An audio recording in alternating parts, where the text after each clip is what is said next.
ঠিক কয়েক মিনিট পরে মাগরিবের আজান দিবে। ইফতারের এই আগ মুহূর্তটাতে হাদিস অনুযায়ী আমাদের আলেমাদের উদ্ধৃতি অনুযায়ী জানা যায় যে ঠিক এই মুহূর্তটাতে হচ্ছে দোয়া কবুলের সময়। এই সময় সৃষ্টিকর্তার কাছে দোয়া করলে সেই দোয়া কবুল হয়। ওই মুহূর্তটাতে সুন্দর পাঞ্জাবি পরা, মাথায় টুপি, মুখে সুন্দর দাড়ি, এক উন্মাদ প্রলাপ বকছেন, গালাগাল করছেন একটি ইফতার মাহফিলে।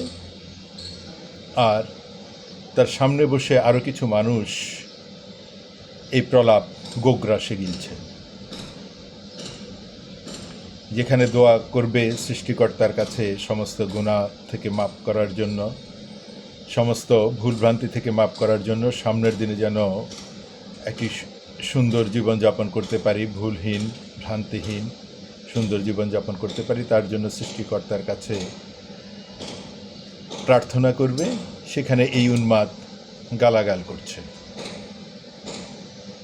এই হচ্ছে নতুন বন্দোবস্তের রাজনীতি, এই হচ্ছে ইনসাফের রাজনীতি, এই হচ্ছে আল্লাহর আইনের রাজনীতি, এই হচ্ছে সৎ লোকের শাসনের রাজনীতি।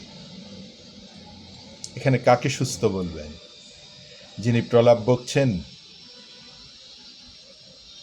সামনে বসে থেকে যারা তার এই প্রলাপ গোগ্রাসে গিলছেন, আসলে কেউ সুস্থ নয়, সবাই অসুস্থ হওয়ার প্রতিযোগিতায় মেতেছেন।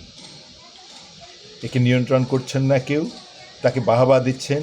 তার এই প্রলাপ বকা, তার এই ছ্যাবলামি করা, এগুলোকে তারা ভিউ ব্যবসার একটি উপলক্ষ হিসেবে তাকে মার্কেটে ছেড়ে দিয়ে তারা এই উন্মাদের প্রলাপকে প্রশ্রয় দিচ্ছে। আরেকদিকে হাঁসের মাংস খাওয়া এক উপদেষ্টা, সদ্য সাবেক উপদেষ্টা, যিনি সারা রাত জেগে থেকে রাষ্ট্রের জন্য কাজ করতেন, কাজ করে করে করে করে একেবারেই যখন উনি কাহিল হয়ে যেতেন, তখন রাষ্ট্র থেকে ওনাকে যে শেপ দেয়া হয়েছিল, সেই শেপ নাকি হাঁসের মাংস রান্না করতে জানতেন না। তাই তিনি সেই দুর্গম নীলা মার্কেটে যেতেন এই গভীর রাতে, ভোর রাতে, যে সেখানে উনি হাঁসের মাংস খেতেন। না পেলে আরেকটি রাস্তার ফুটপাতের একটি রেস্টুরেন্টে যেতেন, যেটা না হচ্ছে ওয়েস্টিন, যার অবস্থান হচ্ছে গুলশানে। এরকম একজন অত্যন্ত দরিদ্র বান্ধব জনগণের সেবক, উনি একটি সংবাদ সম্মেলন করছিলেন শাহবাগের কোনো এক প্রান্তে।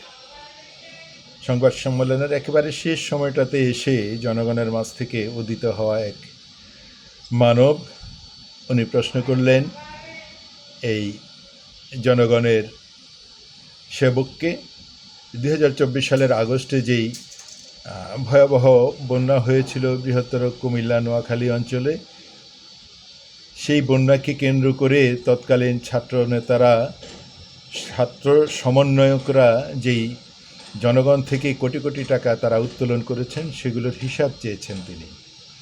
এগুলো কোথায় আছে, কি অবস্থায় আছে, কতটুকু খরচ হয়েছে, কিভাবে খরচ হয়েছে, উনি একটি হিসাব চেয়েছেন। জনগণ যেহেতু টাকা দিয়েছে, তো জনগণের মধ্যে থেকে কেউ একজন তো হিসাব চাইতেই পারে। উপদেষ্টা তার কোনো উত্তর দিতে পারেননি, মুখটি কালো করে বেজার করে বসে আছেন। অনেক কষ্ট করে সেখান থেকে ওনাকে কোনো মতে উদ্ধার করে নিয়ে যাওয়া হয়েছে। এগুলো খুবই সতর্কতামূলক সংকেত। এই উপদেষ্টাদের এবং তাদের অন্যান্য উপদেষ্টাদের এরকম প্রশ্নের আরও সম্মুখীন হতে হবে। তৎকালীন ছাত্রনেতাদের আরও এভাবে অনেক জায়গাতে প্রশ্নের সম্মুখীন হতে হবে। এবং বর্তমানে যারা মন্ত্রী আছেন, নিশ্চিত করে বলি, এই বর্তমানের মন্ত্রীদেরও কোনো একদিন আবার এভাবে জনগণের সামনে প্রশ্নের সম্মুখীন হতে হবে। সুতরাং সবাই সাবধান হন, সতর্ক হন। জনগণের জন্য আপনারা মন্ত্রিত্ব করছেন, জনগণের জন্য এমপিত্ব করছেন, এটা কোনো ভোগবিলাসের জায়গা নয়, আনন্দ ফুর্তির জায়গা নয়। সতর্ক হয়ে যান, সাবধান হয়ে যান।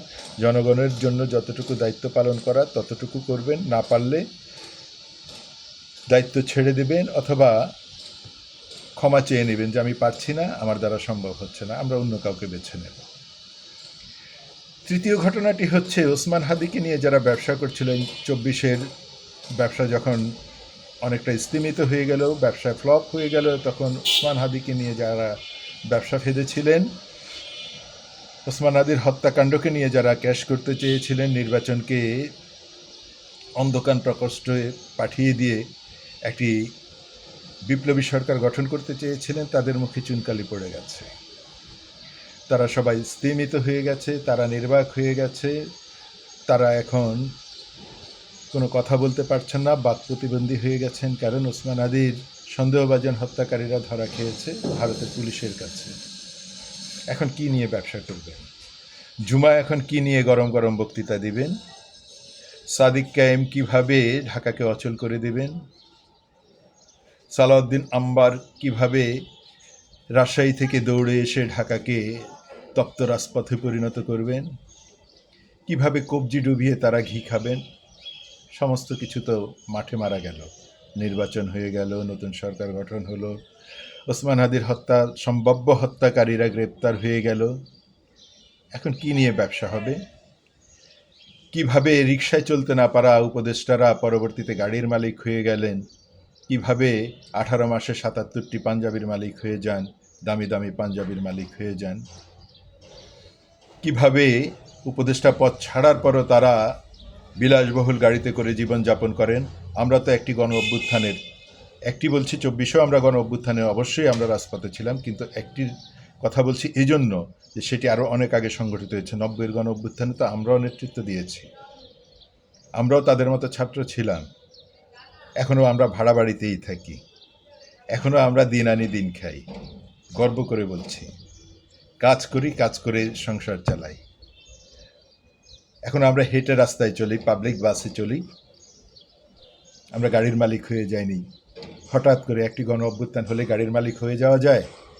কিভাবে হলেন আপনারা? আপনারা চেয়েছিলেন এই হাদির হত্যাকাণ্ডকে ক্যাশ করে নির্বাচনটাকে ভণ্ডুল করে দিয়ে কোনো একজন সম্পাদককে আপনারা প্রেসিডেন্ট বানিয়ে শহীদ মিনারে শপথ নেবেন, নিয়ে আপনারা নির্বাচনকে হিমাগারে পাঠাবেন, বাংলাদেশের গণতন্ত্রকে হিমাগারে পাঠাবেন। সমস্ত কিছুর গুড়ে বালি হয়েছে।